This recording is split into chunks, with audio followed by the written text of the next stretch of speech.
It's going to be a madhouse. You know how much Colorado loves their baseball. This game just ended, and the Yavapai Rough Riders are your 2016 JUCO World Series champions. Take a look at the dog pile that is just wrapping up now behind me. Coming up in sports, you guys just got done watching it, but the Broncos are going to Super Bowl 50.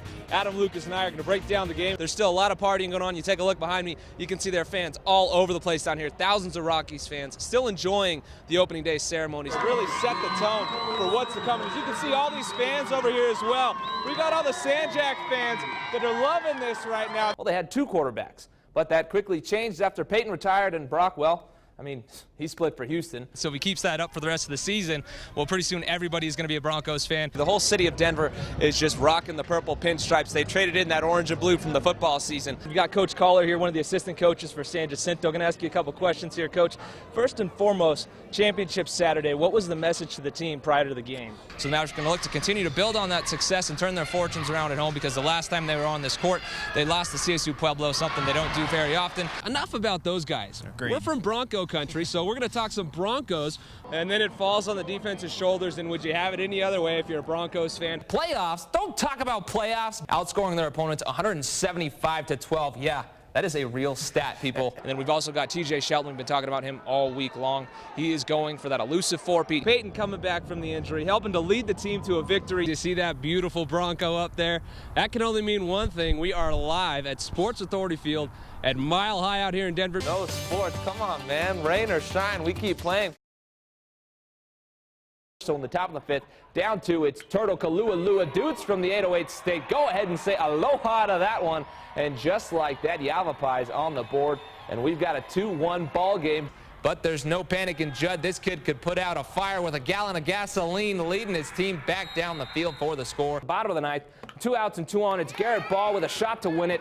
Let's get out of here. Mavs walk off with another win, back-to-back to be exact. Not a good spot to be in when a big man like that gets his weight on you.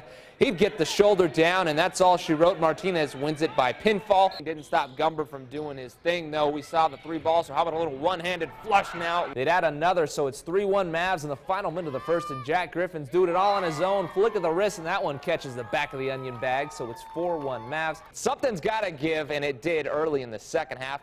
Kevin Del Mazo is thinking outside the box, going upper 90 for the score to give Mesa the 1-0 lead in the 48th minute. Darren Davison drains it from downtown to put the Cats back in front by 3. In the NFL, they have the Legion of Boom out in Seattle and the Mile High no-fly zone in Denver. But in the Grand Valley, we've got a stellar secondary of our own, and they're making a name for themselves. We are the Glue Crew. Okay, and that's exclusive. We feel like Glue Crew really represents as well, as we just try and stick on to the receivers. Every group or something, they started their own thing, you know. So I feel like we're us, and somebody can want to be like us later. But Glue Crew all day.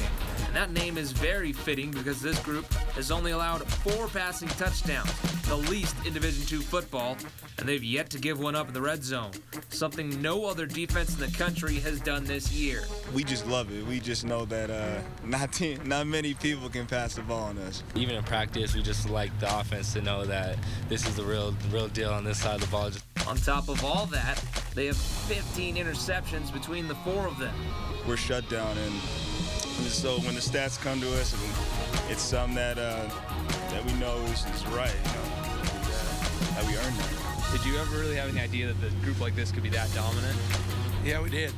You know, in our recruiting process, when we looked at these guys, we knew that's what they're capable of doing, and that's why we wanted them in. When the Mavs face offensive juggernaut CSU Pueblo, the Mesa defense will look to the Glue Crew to hold them together. We're reenacting John Otto's first flag raising on 4th of July in 1913. Every year for the last 102 years, a group of local residents makes the roughly 2.5-mile trek to the base of Independence Monument, a tradition started by the founder of the Colorado National Monument. And for over a decade, the Mesa County Search and Rescue Team has continued that ritual to a T. John Otto stood there and actually chiseled holes and footholds, and we're following his exact path to the summit. It's that 450-foot trek to the summit that ignites the patriotism within us all. Being the 4th of July, you know, like the independence and just raising our flag there, it's just a big feeling, you know. It's just something that, you know, as Americans, you know, you can feel it. A sentiment shared by a handful of first-time climbers. Totally awesome. It was a once-in-a-lifetime experience, and it was incredible. The views are great, and it was just an honor to be with this team today. But for one first-time climber, the ascent proved to provide a little more. This was one of the best experiences of my life. I'm really proud to have done it for the veterans and also for a very dear friend of mine whose ashes I was able to scatter on the top, who passed away recently. And I'd just like to say this one's for you, Brad Jefferson. People show pride in their country in many ways, but on the western slope, we go the extra mile and make sure everyone knows loud and clear where our loyalties lie. Jesse Merrick, News Channel 5 Sports. That's all the time we have in sports. Stick around, though. We'll be right back.